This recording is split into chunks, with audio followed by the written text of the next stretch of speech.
September 20వ తేదీ 2025వ సంవత్సరం శనివారం. ఈ వీడియోలో అంగళ్ళు టమాటా ధరలు ఎలా ఉన్నాయో ఈ వీడియోలో తెలుసుకుందాం. ఫస్ట్ నుంచి లాస్ట్ వరకు ధరలు ఎలా ఉన్నాయో తెలుసుకుందాం. అసలు ఇక్కడ అంగళ్ళ మార్కెట్లో ధర ఎందుకు తగ్గిందంటే, ముందుగా క్వాలిటీలు లేవు. సరే, క్వాలిటీలు లేవు, సెకండ్ క్వాలిటీలు మీడియాలన్నా ఉన్నాయంటే అవి కూడా లేవు. ఆ సెకండ్ క్వాలిటీలు మీడియాలు కూడా ఎక్కడో ఒక ఐటెం మాత్రమే. ఇంకా క్వాలిటీ పరంగా చూసుకుంటే అసలు క్వాలిటీ అనే మాటే అంగళ్ళ మార్కెట్ అయితే లేదు. ఎందుకంటే ఇక్కడ ఒక 3 రోజుల నుంచి వాన అయితే బీభత్సంగా వాన పడింది. దానివల్ల అయితే కాయ అన్నీ మచ్చ ఉడిపింది. రోజ్ కలర్ కాయలు, అంత కాయ రాలిపోయి అంత తేమకాయలు అన్నీ ఇవే ఉన్నాయి అంగళ్ళ మార్కెట్లో.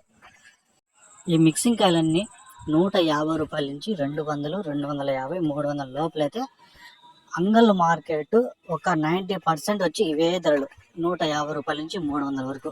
ఇంకా జ్యూస్ కాయలు చూసుకుంటే 30 రూపాయలు, 40 రూపాయలు, 50 రూపాయలు. ఇక సెకండ్ క్వాలిటీలు మీడియాలో అక్కడక్కడ ఉండే కాయలు చూసుకుంటే 350 నుంచి 400 వరకు. ఇంకా అంగళ్ళ మార్కెట్ మొత్తానికి టాప్ రేట్ చూసుకుంటే 510 రూపాయలతో ఒక ఐటము, 520 రూపాయలతో ఒక ఐటమ్ మాత్రమే పడింది.